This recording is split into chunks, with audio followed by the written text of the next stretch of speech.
नाज़रीन, Indian elections हुए और उनके रिजल्ट्स भी अनाउंस हो गए। इस बार रोटी कपड़ा मकान का नारा नहीं था, इस बार शराब शराब और सिर्फ शराब का ही नारा था। वो शराब का नारा लगाने वाले लोग जीत भी गए और अब वही लोग जो हैं, जो नए प्रधानमंत्री, जो नए वज़ीर आज़म बनने हैं, उस खेल के अंदर शामिल है। वो किरदार कौन है, इन सब के ऊपर बात करेंगे हमारे साथ इस्तार खान साहब। जी इस्तार साहब, क्या चल रहा है इंडियन इलेक्शन में? जोर जोड़ तोड़ क्या चल रहा है?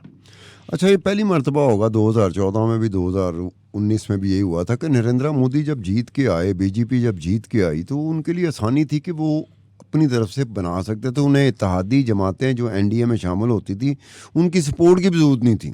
ये पहला मौका है, पहली मर्तबा हो रहा है कि नरेंद्र मोदी को अपनी इत्तेहादी जमातों पे इन्हिसार करना पड़ रहा है। और दो ऐसी इत्तेहादी जमातें हैं, एक Telugu Desam Party headed by Chandra Babu Naidu, जो 3 मरतबा आंध्र प्रदेश के चीफ मिनिस्टर रहे, और जिन्होंने कहा था कि सस्ती शराब पीने से ये चंद्रा नायडू बाबू को उसका सिला मिल गया। पता नहीं किस नीयत से उसने नारा लगाया था। आंध्र प्रदेश के लोगों ने टिका के सबसे ज़्यादा सीटें जीतने वाली की बात ये हुई कि उन्होंने एतमाद किया चंद्रा बाबू नायडू पे कि हमें सस्ती और म्यारी शराब देगा। ठीक है ना, यही वोट तो यही होता है ना कि आपने वोट दे दिया, उसका मतलब यही था। अब 16 और सबसे ज़्यादा जो एनडीए में सबसे ज़्यादा सीटें ली बीजेपी ने 241। दूसरे नंबर पे जिसने सबसे ज़्यादा सीटें ली एनडीए इत्तेहाद में, वो है तेलुगु देशम पार्टी, टीडीएम। ठीक है, टीडीएम, ये चंद्रा बाबू नायडू। तीसरे नंबर पर जाती है नीतीश कुमार है, जो जनता दल यूनाइटेड का है। ये तीसरी वो जमात है जिसकी 12 सीटें। ठीक है। बिहार में 12 सीटें बीजेपी ने जीती और 12 ही सीटें जनता दल यूनाइटेड ने जीती। अब ये दोनों दाएं बाएं बैठ गए हैं, चंद्रा बाबू नायडू और नीतीश कुमार। नीतीश कुमार को वैसे उस दिन मैं कह रहा था कि ये राजनीति के एक कलाकार हैं। हाँ, लेकिन इंडिया में इनको बकायदा एक नाम दिया हुआ है काफ़ी अरसे से, पलटू राम। अच्छा, ठीक है। ये इंडिया वालों ने दिया हुआ है, मैंने नहीं दिया। मैंने तो वो दिया था ना कि राजनीति का कलाकार। हाँ। इंडिया वालों ने, जो इंडिया मीडिया ने इसको जो लक़ब दिया हुआ है ना, पलटू राम। पलटू राम बिल्कुल ठीक है, ये बदलता रहता है, साल में 6-6 दफ़ा बदलता है। सही, बिल्कुल ऐसे। ठीक है। और ये जब इन्होंने ब्लॉक ने नॉमिनेट तो कर दिया नरेंद्र मोदी को, जो हफ्ते को या एतवार को हलफ उठा लेंगे। अब ये इन्होंने डिमांड क्या करनी है, क्या करने जा रहे हैं, क्या ये मांग रहे हैं? क्योंकि इस तरीके से नरेंद्र मोदी कभी भी अपने इत्तेहादियों के हत्थे नहीं चढ़ा। पहली मर्तबा नरेंद्र मोदी अपने इत्तेहादियों के हत्थे चढ़ा कि अगर ये साथ देंगे तो हुकूमत बनेगी, वरना नहीं बनेगी। और ये इत्तेहादियों को भी पता है, ये चंद्रा बाबू नायडू को भी पता है, ये नीतीश कुमार को भी पता है। अब उनकी क्या थी, नीतीश कुमार जो पलटू राम है, उन्होंने एक अपने कैंप से बात पहुंचाई है, वहाँ भी पहुंची है, उनको भी पता है कि क्या मांग रहा है। सपोर्ट दे रहा है तो कुछ लेगा, तो सपोर्ट देगा ना। बिल्कुल ऐसे। तो उन्होंने कोई कम से कम 4 वजारतें, 4 मिनिस्ट्रियाँ और 1 मिनिस्टर ऑफ स्टेट। अब जो 4 मिनिस्ट्रियाँ हैं ना, उसमें इम्पोर्टेंट है मिनिस्ट्रियाँ, वो रेलवेज़ की है, रूरल डेवलपमेंट की है और वाटर रिसोर्सेज की है। तगड़ी मिनिस्ट्री है ये तो। ठीक है, ये मिनिस्ट्री। लेकिन सूरत हाल देखो ना, नरेंद्र मोदी फंसा हुआ है। अब वो कैसे करेगा? ये देगा नहीं देगा? अगर ये नहीं देगा, ये वजारतें नहीं देगा, तो फिर कैसे कंपनसेट करेगा? उसकी कोशिश होगी ना, क्योंकि पलटू राम साहब तो ऐसे निकलेंगे। पलटू राम साहब ने कहना, जनाब मैं जा रहा हूँ। नीतीश कुमार साहब, ठीक है, हम पलटू राम ही कहें तो बेहतर है, क्योंकि अच्छा, इसके अलावा उन्होंने स्पेशल कैटेगरी स्टेटस जो होता है ना बिहार के लिए, वो उन्होंने डिमांड की है। ठीक है, कि ये भी करें। और उसके अलावा सप्लीमेंट्री ग्रांट तो नहीं, तो जो सेंट्रल ग्रांट्स होती हैं, सेंट्रल फंडिंग होती है, वो यूनियन हुकूमत करती है, उसके लिए भी उन्होंने कहा कि मेरे बिहार को इतना मिलना चाहिए। ये भी साथ साथ उन्होंने कहा। अब उसके साथ आया था कि जहाँ पे ये हुई, एक इसमें सबसे बड़ी बात ये है कि वो लोकसभा का स्पीकर भी मांग रहे हैं, अंदरूनी खाना। अच्छा, पब्लिकली नहीं, ये पब्लिक स्टेटमेंट नहीं है कि पब्लिक स्टेटमेंट दे सकते हैं। वो भला क्या कहेंगे? नीतीश कुमार, पलटू राम साहब और चंद्रा बाबू नायडू, ये दोनों कह रहे हैं कि हम तो देश की सेवा कर रहे हैं, हम तो नरेंद्र मोदी के हाथ मजबूत कर रहे हैं, क्योंकि हमें देश की सेवा करनी है, हमने जनता की सेवा करनी है। ऐसे कहता है लीडर, ऐसे कहता है, बिल्कुल सही कह रहे हैं आप, सियासी लीडर ऐसे ही कहते हैं। बिल्कुल हमारे यहाँ भी ऐसे ही चलता है। हमारे यहाँ भी यही चलता है पाकिस्तान में कि हम लोगों की खिदमत करने आए हैं। भाई अपनी भी पहले अपनी खिदमत करेंगे तो लोगों की खिदमत करने के काबिल होंगे ना। ये बात ये असल में समझने वाली है। स्पीकर, लोकसभा का स्पीकर की पोस्ट वेरी इंपॉर्टेंट। और हैरत की बात दूसरी इसमें शामिल मैं क्या करूँगा कि जो टीडीपी है, चंद्राबाबू नायडू की जमात, वो भी स्पीकर की पोस्ट के लिए इंटरेस्टेड, लोकसभा के स्पीकर के लिए, लोकसभा के स्पीकर के लिए। अच्छा, अब यहाँ पर देखो सपोर्ट दोनों जमातें कर रही हैं। दोनों जमातों की सपोर्ट के बगैर नरेंद्र मोदी प्राइम मिनिस्टर बन ही नहीं सकता। एक 16 एक 12 के साथ, ठीक है। अब दोनों अपनी तरफ से ये है कि स्पीकरशिप मिल जाए, स्पीकर की पोस्ट मिल जाए। अब देखो नरेंद्र मोदी या बीजेपी किस तरीके से इनकी मांगों को पूरा करते हैं। फिर जो नायडू है ना, वो भी वही स्पेशल कैटेगरी स्टेटस मांग रहा है आंध्र प्रदेश के लिए, जो पलटू राम मांग रहे हैं बिहार के लिए। ठीक है। और इसके अलावा एक और उनकी डिमांड है, जो डिमांड मैं कैसे कहूँगा, मांगे हैं जो बंद कमरों में नहीं की जाती, पब्लिक स्टेटमेंट नहीं है, ये नहीं है अखबारी स्टेटमेंट, मीडिया स्टेटमेंट या टीवी में बोलते हैं उन्होंने बात की, ऐसी बात नहीं है। वो उसमें ये है कि वो चाहते हैं, नायडू चाहते हैं कि किसी तरीके से आंध्र प्रदेश का इलेक्शन जो है ना, वो वक्त से कबल अज वक्त हो जाए। अच्छा, अब ये कबल अज वक्त का मुझे नहीं समझ आती कि ये क्यों इस तरह से है। उसमें ये है कि जो पलटू राम है, उनकी जो पार्टी का एक नुमाइंदा है अरविंद निषद है, मुझे नहीं पता, अभी ये प्रोनाउंस करना ज़रा मुश्किल हो जाता है क्योंकि हिंदी नाम होते हैं, कई नाम हमने सुने नहीं होते, पढ़े बड़ी दफ़ा होते हैं, सुने नहीं होते।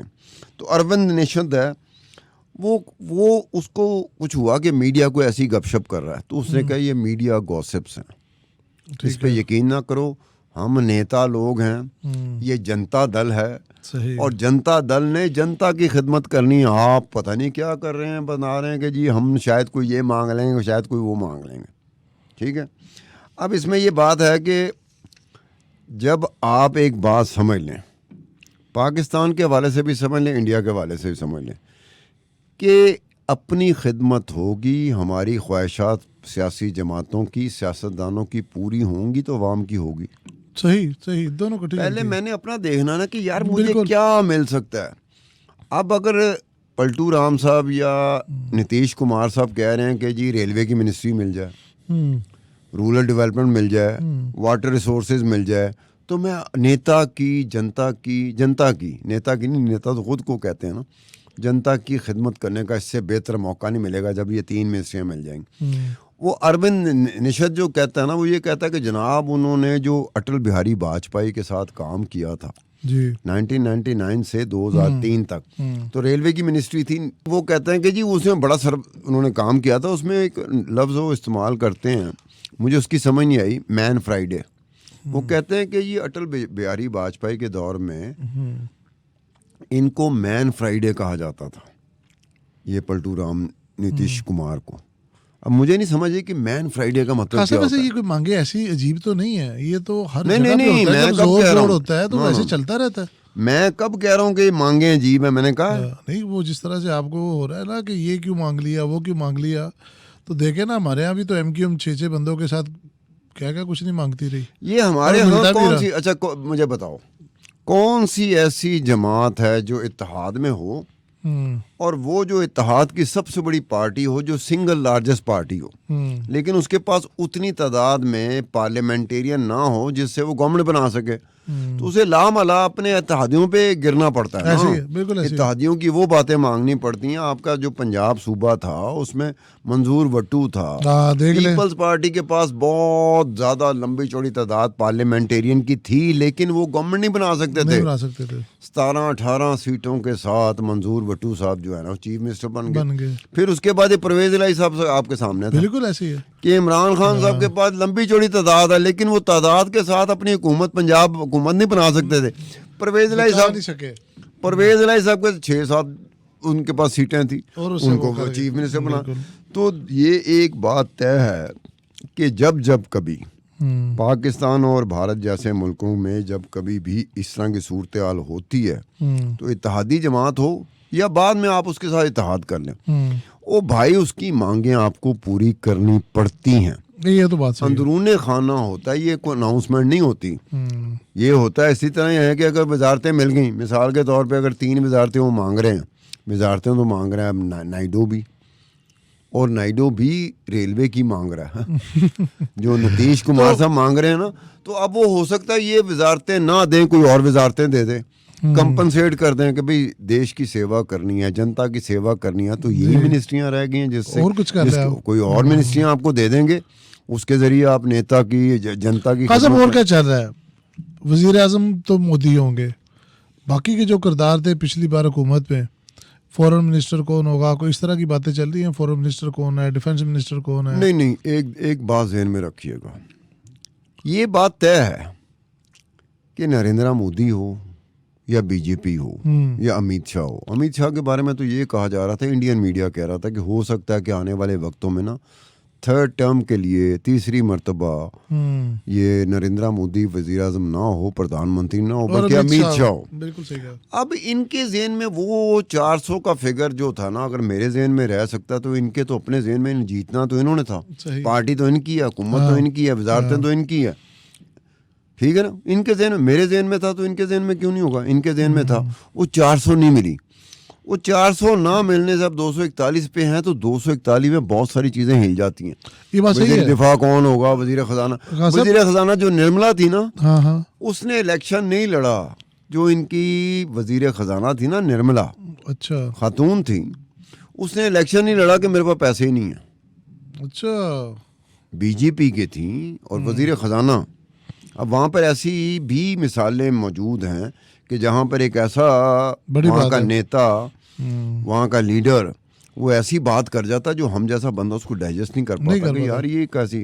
तो अब आप कह रहे हैं वजीर खजाना है और उसके पास पैसे नहीं है इलेक्शन लड़ने के लिए, इलेक्शन लड़ने। आजकल के अब ये बात है कि वजीर दिफा, वजीर खारजा, ये कौन हो? ये उस सूरत में होता है ना। पहले ये था, कई बंदे ऐसे थे जो आज खुद नहीं होता कि अपनी तरफ से बन के बैठ गए होंगे, बस जीतने की देर है, इस दफ़ा मैं फलानी मिनिस्ट्री लूँगा, फलानी वजारत लूँगा। भाई 303 की सीटों के साथ तो नरेंद्र मोदी साहब बैठे हुए थे, अब है 241, यानी कि 63 सीटों का फ़र्क पड़ गया। अब 63 सीटें कम हुई हैं। कहाँ पर मिशन 144 था कि हमने वो 144 सीटें भी जीतनी हैं, 303 सीटों के अलावा जो हम 2019 में हार गए थे, और हम थोड़ी सी मेहनत करेंगे तो ये 144 ले लेंगे। कहाँ 144 सीटें 303 से ज़्यादा लेना, और कहाँ 303 भी पूरा ना करना और 63 उनसे कम लेना। हाँ साहब, इंडिया टुडे के अंदर आज एक स्टोरी पब्लिश हुई जिसमें उसने कहा कि जो इंडियन इलेक्शंस है और जिसका रिजल्ट है ये बता रहा है जो मोदी का फेम था वो अब ज़वाल पजीर होने की तरफ है। और ये ऑब्वियसली आपने जिस तरह से बताया कि बीजेपी डाउन आई है और जो मोदी का एक फिनोमेना बना हुआ था वो अब ज़वाल की तरफ है, वो एक डाउनवर्ड चलना शुरू हो गया। खास साहब, इलेक्शंस तो हो जाएंगे, एक आखिरी सवाल उसके बाद इजाज़त चाहेंगे, पाकिस्तान और इंडिया ऐसे ही रहेंगे? ज़रूरत है कि वहाँ पे भी एक मजबूत हुकूमत हो और पाकिस्तान में भी एक मजबूत हुकूमत हो। Very nice. और दोनों तरफ से एक और बात साथ है जी, दाएं बाजू की हुकूमत होगी ना इंडिया में और दाएं बाजू की हुकूमत होगी पाकिस्तान में, दोस्ती बड़ी जल्दी हो सकती है।